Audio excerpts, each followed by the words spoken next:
이번 이 말씀은 과학과 성경에 대해서 말씀을 진행을 하겠습니다. 저는 과학자가 아닙니다. 성경을 가지고 복음을 전하고자 하는 사람들 중에 한 사람일 뿐입니다. 하지만 세상의 이치라든가 천지창조에 대해서 하나님의 무한한 능력과 이 세상 모든 게 과학의 원리로 이루어져 있다는 것을 성경 말씀 속에서 발견을 하였습니다. 예를 들자면 제가 과학 잡지나 과학에 대한 책자를 관심 있게 보던 중 원자에 대해서 재미있는 사실들을 발견을 했는데요. 제가 아는 대로 간략하게 말씀을 드릴까 합니다. 원자는 원자 핵을 깨트려서 에너지를 얻는 그런 일도 하고, 또 그 안에 작은 핵을 깨트려서 원자 폭탄과 수소 폭탄을 만들어냅니다. 아마 여러분은 크기가 1000분의 1cm만 되어도 보실 수가 없을 거예요. 그런데 보통 원자의 크기는 100조분의 1cm도 안 되는데, 원자의 100조분의 1도 안 되는 작은 핵을 깨트려서 원자력 발전소를 유지를 하고 있습니다. 모든 산업의 발전과 우리가 쓰고 있는 가정의 전기불과 모든 가전제품의 40%는 대한민국의 경우 원자력 발전소에서 공급이 되고 있습니다. 저는 복음을 전하는 한 사람으로서 마음으로 하나님을 볼 수 있는 그런 영광된 시간을 경험을 했습니다. 보이지 않던 하나님을 믿음으로 볼 수 있었던 기회가 있었던 것입니다. 그래서 이번 이 시간은 성경에 기록된 여러 가지 과학의 말씀을 한번 생각해 보려 합니다. 여러분이 아시다시피 오늘날 과학은 엄청나게 발달하게 되었어요. 이제는 사람의 생각까지 읽을 수 있을 만큼, 또 보이지 않는 모든 원자를 속속히 들여다볼 수도 있고, 그 안에 작은 핵마저 깨트려서 에너지를 얻을 수 있는 그런 시대에 와 있습니다. 예를 들어 여기 조그마한 슬라이드 한 장이 있습니다. 이 안에는 조그마한 점이 약 200개 정도 들어가 있어요. 그런데 여러분이 보고 있는 이 성경의 모든 내용이 이 슬라이드 한 장에 다 들어갈 수 있도록 발달되어 있습니다. 이것이 1980년, 그러니까 대략 28년 전에 나온 것인데, 이 많은 성경의 글자를 이 한 장의 필름에 다 담을 수 있을 만큼 발달이 되어 있습니다.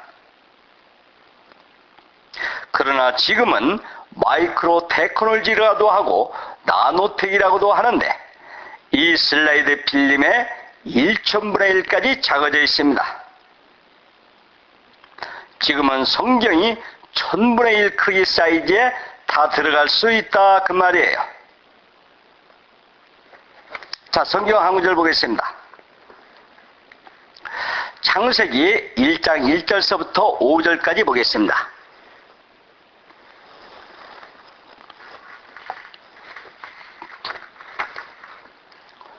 창세기 1장 1절서부터 5절까지입니다. 태초에 하나님이 전지를 창조하시나 땅이 혼돈하고 공허하며 흑암이 깊음 위에 있고 하나님의 신은 수면에 운행하시니라. 하나님이 가라사대 빛이 있으라 하심에 빛이 생겼고 그 빛이 하나님 보시기에 좋았더라. 하나님이 빛과 어둠을 나누사 빛을 낮이라 칭하시고 어둠을 밤이라 칭하시니라. 저녁이 되면 아침이 되니 이는 첫째 날이니라. 자, 여러분이 잘 아시는 하나님께서는 천지를 창조하셨다는 이야기입니다. 우리가 하나님 이야기를 하면은 하나님을 보여주면 믿겠다는 사람들이 많이 있어요. 하지만 저는 하나님이 보이지 않기 때문에 믿습니다. 사실 보이는 것을 믿겠다는 것은 아주 쉬운 일이에요. 그러나 보이지 않는 그 하나님을 믿는 것은 정말 어려운 일이라고 생각을 합니다. 그래서 많은 사람들이 질문을 합니다. 하나님이 계시는 거냐? 또 이 무한한 우주를 쳐다보고 만약 하나님이 계신다면 하나님이 창조한 이 우주가 유한한 거냐 무한한 거냐? 이런 질문들을 많이 합니다. 만일 여러분이 하나님이 존재하신다 하면, 그리고 하나님이 무한한 존재이시고 또 전지전능하신 하나님이라 하면은 하나님이 창조한 그 우주는 반드시 유한해야 됩니다. 그렇게 저는 결론을 내고 싶습니다. 이 우주 공간에는 유한한 하나님이 한 분 계시고 무한한 우주가 있을 수가 없는 거예요. 단지 무한한 하나님이 유한한 우주를 창조해야만 맞습니다. 그래서 많은 사람들이 과연 이 우주가 끝이 있는 것이냐 없는 것이냐 하면서 논쟁을 해왔습니다. 그래서 금세기에 들어와서 아인슈타인과 같은 위대한 과학자가 결국은 시간이 쉬고 공간이 쉬는 시공간 이론을 내고 나서야 그 우주가 유한하다는 그런 결론을 얻게 됩니다. 물론 우주는 지금도 팽창하고 있어요. 그래서 우주 안에 있는 모든 물체는 일정액 존재한다 이것입니다. 우주 안에 있는 물질은 더 늘어나지도 않고 더 줄지도 않아요. 그것은 우주가 끝이 있고 우주가 유한하다는 뜻입니다. 그래서 하나님께서, 무한한 하나님께서 유한한 우주를 창조하셨다고 해야 논리적으로 모순이 없는 거예요. 만일 하나님이 존재하시지 않는다면 이 우주가 무한할 수도 있다는 것이 일반적인 논리입니다. 그래서 제가 성경을 보면서 세 가지 놀라운 사실을 발견을 했는데요. 조금 전에 읽은 창세기 1장에 하나님의 신은 수면에 운행하신다는 것과 물에 대한 이야기가 있습니다.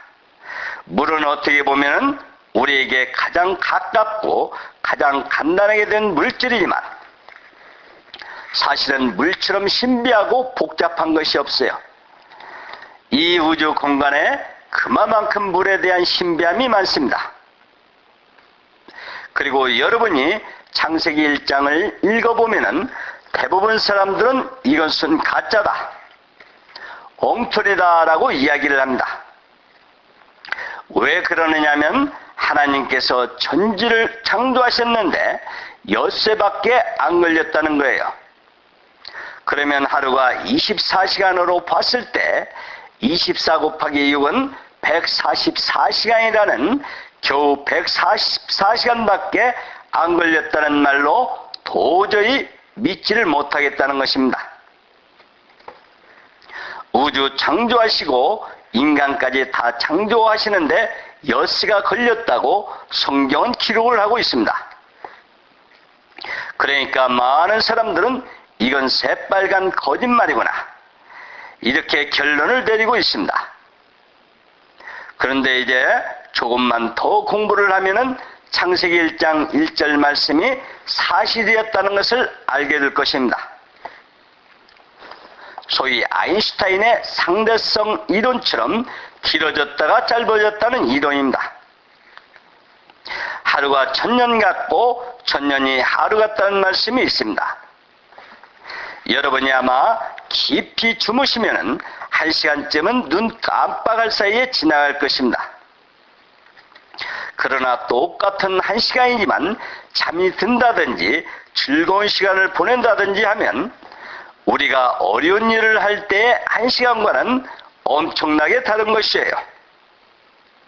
그래서 그 시간이라는 것은 위치에 따라서 상대성이 있어가지고 줄었다 늘었다 하는 그런 것입니다. 그리고 또 중요한 것은 이 우주를 어떻게 붙들고 있는 것인가? 이젠 모든 수수께끼가 과학에서 지금까지 참 문제점으로 남아있던 많은 의문들이 성경에 다 기록이 되어 있다는 것입니다. 그럼 거기에 계시는 하나님은 어떤 분이실까요? 여러분께서 믿는 분들이 교회에 다니시면서 자기 나름대로 하나님을 믿는 사람들이 굉장히 많을 줄 압니다. 하나님에 대한 아무런 관념도 없이 그저 하나님 하며 찾는 그런 분들이 많이 있을 줄 압니다. 도대체 우주를 주관하시는 하나님은 도대체 어떤 모습으로 이 우주에 존재하시는지, 과연 어디에 계시는지, 그걸 우리가 성경에서 찾아보기로 하겠습니다. 성경 말씀 출애굽기 3장 13절에서 14절까지 또 말씀을 보겠습니다.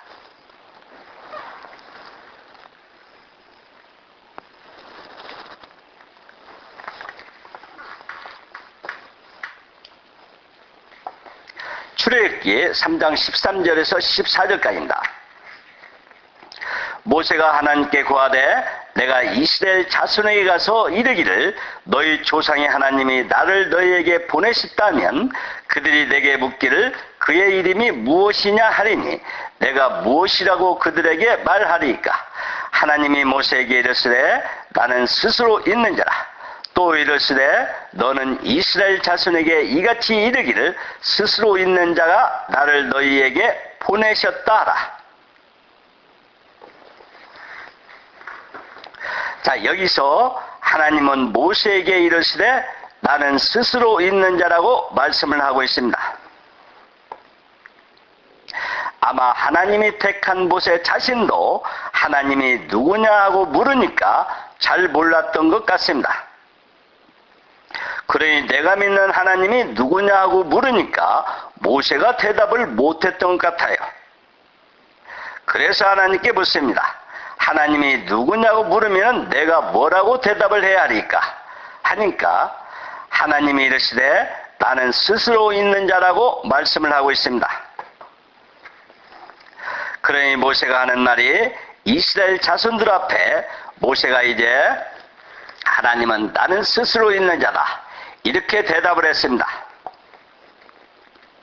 그런데 제가 많은 학생들과 성경 공부를 하다 보면은 하나님에 대해서 상당히 의문들이 많습니다. 그래서 제가 이렇게 설명을 했습니다. 나는 스스로 있는 자다. 이것을 영어로 표현하면은 I am who I am입니다. 여기서 하나 재미있는 것은 현재형을 쓰고 있다는 것입니다. 보통 영어에서는 나는 언제 태어났다 하면은 과거를 쓰는데요. 하나님께서는 자기를 지칭해서 현재를 썼습니다. 그런데 우리가 과거에서 모든 변화하는 것은 시간의 함수, 모든 변화는 시간에 따라 변화되도록 되어 있습니다. 우리 인간에게는 과거라는 시간이 있고 현재라는 시간이 있고 또 미래라는 시간이 있습니다. 현재라는 것은 무엇이겠습니까? 현재라는 뜻은 그래서 우리가 물리에서 가장 정확하게 현재라는 것은 타임이라는 게 있고 또 재료라는 영이라는 뜻이 있습니다. 그러니까 하나님께서는 언제나 현재에 사시는 분이에요. 달리 말하면 영원히 변하지 않는다는 뜻입니다. 시간이 재료라는 뜻은요, 그러니까 우리 같은 인간이 세상에 나와서 살면서 가장 힘든 일이 뭐냐 하면 시간을 거슬려 살 수 없다는 것입니다. 여러분들께서도 아침에 일정한 시간에 일어나서 일정한 시간에 식사하고 직장에 가고 와서 잠자고 지구상에 어떠한 사람도 시간을 거슬려 사는 사람은 이 세상에 한 사람도 없을 것입니다. 그래서 우리는 시간의 노예가 되어서 살아갑니다. 그런데 하나님은 현재에 사십니다. 타임도 재료고 하나님은 시간을 초월해서 있다는 뜻이에요. 그분에게는 과거도 현재고 미래도 현재뿐입니다. 그래서 그분은 변하지 않는 분입니다. 그래서 그런지 우리가 지은 죄를 우리는 다 잊어버리고 살아도 하나님께서는 하나도 잊어버리질 않는 것입니다. 왜 그러냐 하면 그분은 현재에 사시는 분이니까요. 그러니까 신과 하나님과 인간의 큰 차이는 그것입니다. 인간은 시간의 노예로 시간의 구속을 받고 살고, 하나님은 시간을 초월해서 사시는 분이에요. 그러면 창세기 1장 1절에 하나님께서 대초에 천지를 창조하시니라 이렇게 말씀을 하셨는데요. 천지가 무엇일까요? 천지라는 말은 다른 말로 바꾸면 우주라고 하겠죠. 여러분 중에도 과학을 공부하시는 분이 많이 있을 줄 압니다. 그러면 도대체 우주라는 것이 무엇이겠습니까? 저도 학생들한테 질문을 받은 적이 있습니다. 그래서 저도 우주라는 말을 어떻게 정의를 내려야 할지 몰랐어요. 그래서 많은 과학 잡지나 과학에 대한 책을 찾아봤습니다. 그래서 거기서 우주에 대해서 정확한 해답이 나왔어요. 우주라는 것은 영어로 표현을 하면은 where space and the time exist 이렇게 표현을 했습니다. 그러나 이것은 너무나도 추상적인 이야기입니다. 시간과 공간이 존재하는 것. 그래서 우주의 시작은 시간에서 시작을 했다. 이렇게 시간과 공간이 존재하는 것이라뇨. 만약 여러분에게 시간이 있습니까? 라고 물으면 여러분께서는 뭐라고 하겠습니까? 시간이 있다는 것을 어떻게 증명을 합니까? 시간이라는 것은 많은 특성을 가지고 있습니다. 지금 많은 물리학자들도 도대체 시간이 어떻게 흐르는 거냐. 그래서 시간은 소위 경선 밀레이 이미지라 해서 똑같습니다. 그런데도 보탤 수가 없어요. 시간이라는 것은 아주 독특한 성질을 가지고 있는 것이에요. 또 공간의 개념은 1평방미터 안에 수수가 하나 있는 것까지 물리학에서는 공간이라고 정리를 합니다. 그런데 우주 저 끝에는 사실 완전히 빈 공간이에요. 그래서 우주라고 하는 것은 시간과 공간이라는 것입니다. 그런데 창세기 1장 1절에 말한 대초라는 것은 시간의 개념입니다. 이 말을 바꾸면은 하나님께서 시간과 공간을 창조하셨다. 더 쉽게 말을 하면은 하나님께서 우주를 창조하셨다 이 말입니다. 그래서 참 성경이 여러 가지로 재미가 있다는 것을 말하고 싶습니다. 우리가 우주라는 것을 말을 바꾸자면 시간과 공간이 존재하는 것이다. 또 하나님께서 그 표현을 바꿔서 천지를 창조하셨다는 말입니다. 하나님이 시간과 공간을 창조하시고 자기가 스스로 창조한 시간이기 때문에 시간 위에 군림하시는 것입니다. 시간 위에 속박하는 것이 아니고, 하나님께서는 그렇지만 인간은 시간의 노예로 시간의 구속을 받고 사는 것입니다.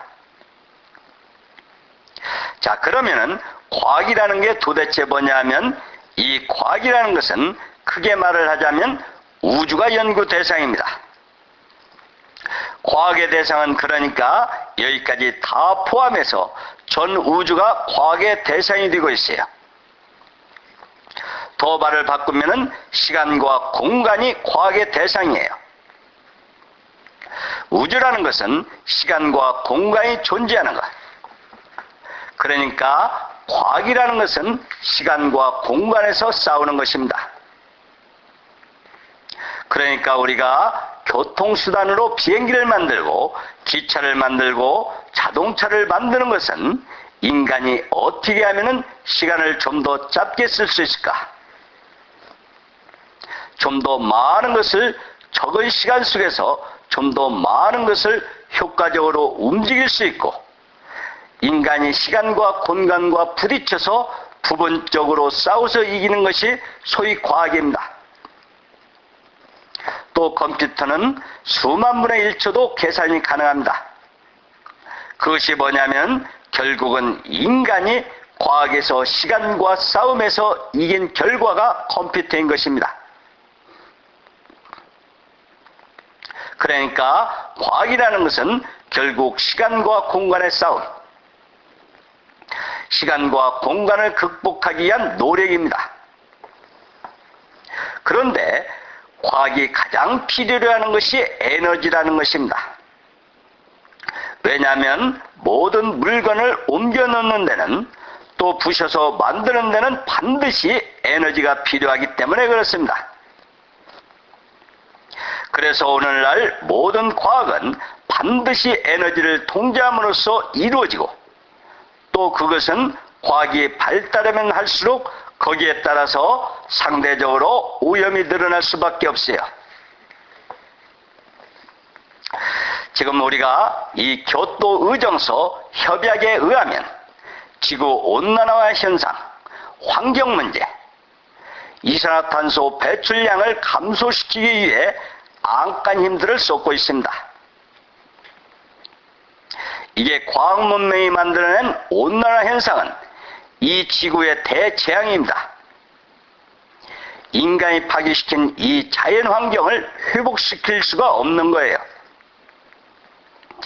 이산화탄소 배출량을 감소를 시키자고 보니까 엄청난 재정이 필요합니다. 그래서 공장의 생산가가 물가가 올라가게 돼요. 이 미국을 예로 들자면 이 미국은 소비국가인데 물가가 올라가게 되면 소비가 일어나지를 않습니다. 지금 현재 미국인의 70%가 서민으로 전락을 했는데요. 소비가 살아나지 않으면 생산 라인이 중단이 되고 실업난은 10%대에서 20%, 30%까지 올라가게 됩니다. 그래서 이산화탄소 배출량을 감소를 시킬 수가 없는 거예요. 지금 과학이 너무 발달되고 동시에 에너지를 많이 쓰고 있기 때문에 전 세계가 오염에 시달리고 있어요. 그 대표적인 예가 집중호우 혹은 가뭄입니다. 작년, 재작년만 해도 벌써 몇 차례에 걸쳐 중국과 인도 그리고 이곳 미국에서도 수천 명이 죽고 수백만 명의 이재민이 생겼습니다. 또 한쪽은 가뭄과 폭염 때문에 이곳 미국에서도 수십 명이 벌써 죽고 유럽에서도 수해와 폭염으로 수천 명의 사상자가 났습니다. 집중호우가 왜 나타나느냐 하면 하늘에 먼지가 없으면 비가 오질 않습니다. 비구름이 다가오는 데는 여러 가지 이유가 있습니다만 그 중에 번개라는 것이 큰 역할을 해요. 비가 오는 데는 분명히 번개가 만들어지는데요. 거기에는 먼지가 큰 역할을 하게 됩니다. 먼지가 가지고 있는 전기가 번개를 만드는데요. 또 큰 역할을 해요. 그래서 큰 비가 올 때는 반드시 번개가 치죠. 그런데 이 비구름이 번개를 만나면 그 비먼지가 비구름의 씨가 되어가지고 비를 형성하는 경우가 굉장히 많습니다. 왜냐하면 먼지와 전기가 항상 따라다니기 때문에 그래요. 그래서 공기 중에 먼지가 많으면 집중호우가 분명히 내리게 됩니다. 그래서 이 자동차에서 품어내는 매연, 공장에서 품어내는 아웅산가스, 이런 오염물질 먼지 때문에 이 우주 공간에 대기권에 굉장히 많이 들어가게 됩니다. 그래서 이렇게 많은 먼지의 대기권이 비구름을 만나면 엄청난 비를 뿌리고 지나갑니다. 그것이 집중호우예요. 그런데 태양에서 지구에 내리쬐이는 태양열은 일정합니다. 그렇기 때문에 지구 전체에서 되는 비의 양도 일정할 뿐이에요. 그래서 어느 한쪽이 집중호우가 왔다는 뜻은 어느 한쪽은 가뭄이 온다는 뜻입니다. 그래서 앞으로 이 지구가 가면 갈수록 어느 한쪽은 집중호우가 와서 아우성이고 또 한쪽은 가뭄이 와서 그것 때문에 엄청나게 고통을 받습니다. 그것이 결국은 인간이 만들어낸 과학의 대가, 바로 오염 때문에 그렇습니다. 그런데 이 자연이라는 것이 그런 것을 소위 이제 흡수하기는 너무 지나쳤어요. 그래서 원상회복이 불가능한 상태까지 와버렸습니다. 이제 결국은 과학이라는 것이 삶을 풍요롭게도 하지만 또 한편으로는 우리가 사는 이 터전을 엄청나게 오염을 시키는 그런 일도 많이 하게 됩니다. 자, 지금 이 기후변화, 이 온난화 현상으로 남극의 빙하가 녹아 내려오고 북극의 그린란드 빙산이 어마어마한 속도로 녹아 떠내려와 대서양으로 흘러내려오고 있고 또 한 가지만 더 보면 지금 이 거대한 최강대국이라는 이 미국이 몸살을 앓고 있습니다. 지금 미국 경제는 대공황으로 들어와 있습니다. 이제는 어떻게 해결을 해야 할 무슨 대책이 없어요. 이 미국이 침몰을 하게 되면은 전 세계가 침몰을 하게 됩니다. 이게 바로 인간이 만들어낸 과학 문명 때문에 그래요. 크게 말을 하자면 이 과학이 하나님의 말씀의 법칙입니다. 자, 그렇다면은 이제 제가 하나님의 뜻을 대충 그렇게 설명을 했는데요. 하나님이라고 하는 분은 그런 분이신데, 자, 그럼 하나님이 어디에 계시는 것일까요? 하나님은 무한하다. 그리고 우주는 유한한 존재라고 한번 가정을 해봅시다. 천문학 하시는 분들이 우주를 향해서 엄청나게 연구를 많이 하고 있습니다. 그래서 뉴턴 같은 사람은 우주 공간에다가 절대 차이를 그려놓고 우주가 무한하다, 그렇게 정의를 내렸었습니다. 그런데 그것이 19세기와 20세기에 와서 아인슈타인의 학설에 의하여 무너지고 나서 우주가 유한하다는 결론이 나왔습니다. 지금 현재까지도 많은 전문학자들이 우주가 무한하냐 유한하냐 이렇게 논쟁들을 해오고 있는데요. 거기에 대한 해답이 성경에 기록이 되어 있습니다. 자, 성경 말씀 한 군데 찾아보겠습니다. 에베소서 4장 4절에서 6절까지 보겠습니다.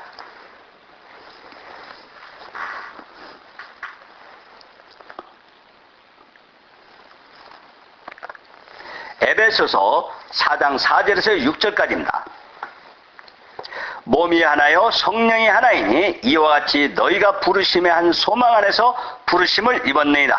주도 하나요 믿음도 하나요 세례도 하나요 하나님도 하나시니 곧 만유의 아버지시라. 만유 위에 계시고 만유를 통일하시고 만유 가운데 계시도다. 자, 하나님께서는 한 분이라고 그러셨고 만유 위에 계시고 만유 가운데 계시고 만유를 통일한다고 되어 있습니다. 어떤 유한한 물질이라는 것은 반드시 길이 있습니다. 가장자리가 있고 또 물체의 무게 중심이 있어요. 그러니까 우리가 유한하다고 하면은 반드시 우주원의 중심이 있어야 됩니다. 일반 물리 법칙에 의하면 유한한 물질은 반드시 가장자리에 무게 중심이 있어요. 그런데 천문학을 하는 사람들이 이 우주의 중심을 찾으려고 해도 찾을 수가 없습니다. 그런데 하나님의 성경에는 분명히 우주의 중심이 없어요. 그러면 거기에 누가 계시느냐 하면 하나님이 계시는 겁니다. 하나님께서는 우주 위에 계시고 만유 위에 계시고 우주를 통일하신다고 했어요. 6절 성경 말씀대로 우주에는 일반 물리에서 말하는 무게의 중심은 없고 대신 거기에 하나님이 계시는 겁니다. 이제 우리가 유한한 우주를 이렇게 표현해 봅시다. 우주가 이렇게 둥그런 원으로 생겼다고 한다면 여기에 이제 중심이 계시고 하나님은 우주에 계시고 하나님이 이 우주 공간에 다 있어요.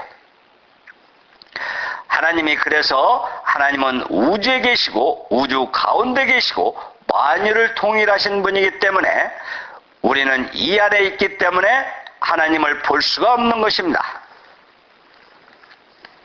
여러분들이 깊은 산속에 들어가면은 산 꼭대기가 보이지 않듯이 하나님은 온 우주에 꽉 차 계시는 거예요. 그렇기 때문에 하나님이 보이질 않는 것입니다. 그래서 성경에는 보이지 않는 하나님이라 이렇게 정의를 해두셨습니다. 보이지 않는 하나님이 전 우주를 붙들고 있는 것이 무엇이냐 하면 이러한 우주에 유한한 우주에 하나님이 만유에도 계시고 만유 가운데도 계시고 온 우주 공간에 하나님은 꽉 차 계신다고 되어 있습니다. 이 우주에 왜 중심이 없느냐? 이 지구가 우주 공간에 얼마나 빠른 속도로 움직이고 있는지 자료를 구체적으로 곧 보여드리겠습니다. 그래서 이 우주에는 하나도 정지되어 있는 것이 없어요. 모든 별, 모든 것이 무지무지하게 빠른 속도로 움직이고 있기 때문에 소위 핍시트 베센트라, 이 말은 고정된 무게의 중심이 우주 공간에는 존재하지 않는다는 그런 말입니다. 그래서 그것을 관장하는 것이 하나님의 뜻이고 하나님의 능력이라는 뜻인데요. 하나님은 우주 중심에 계시고 그런 분이기 때문에 우리가 보통 일반 무게에서 말하는 어떤 유한한 물체의 무게의 중심은 이것이 고정되어 있기 때문에 문제라는 것입니다. 우주란 이 거대한 수억의 별들이 굉장히 빠른 속도로 움직이고 있기 때문에 고정된 중심이 없어요. 자, 그러면 그 엄청나게 빠르게 움직이는 이 우주를 누가 어떻게 붙들고 있는지 우선 우리가 살고 있는 이 지구에 대해서 한번 알아보겠습니다. 이 지구가 얼마나 빨리 이 우주 공간을 날고 있는지 보겠습니다. 지구가 자전을 하죠. 그러면 자전을 할 때 소위 적도 근방이 가장 빨리 돌겠죠. 여기 적도 근방 속도가 시속 1600km예요. 그리고 이제 이 지구가 또 공전을 하죠. 태양을 도는데 공전 속도가 시속 10만 km입니다. 그래서 이 지구가 태양의 둘레를 도는 속도가 음속의 100배입니다. 그런 속도로 우리가 움직이고 있는데도 아무도 못 느껴요. 그런데 이 태양에 속해 있는 태양계가 은하계를 향해서 움직이고 있어요. 그 속도가 얼마냐면 시속 90만 km로 달리고 있습니다. 그래서 그것이 음속보다 900배나 빠른 속도로 움직이고 있는 것입니다. 또 태양계가 헬로코러스를 향해서 움직이고 있는데 그 속도는 7만 km입니다.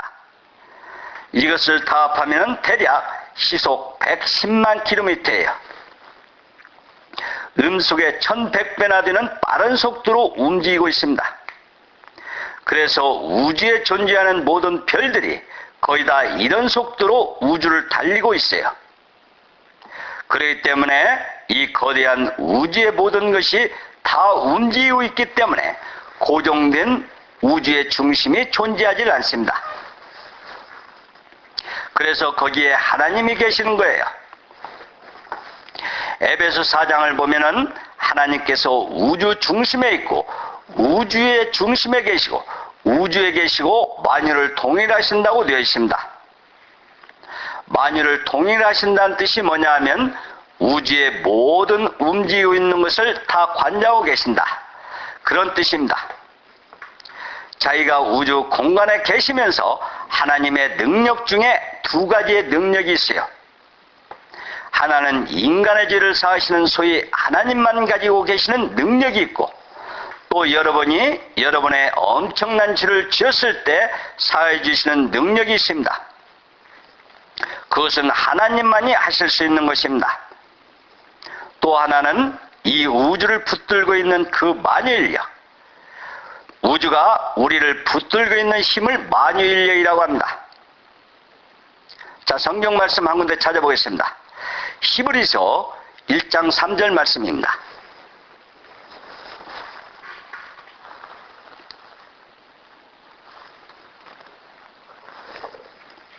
히브리서 1장 3절입니다.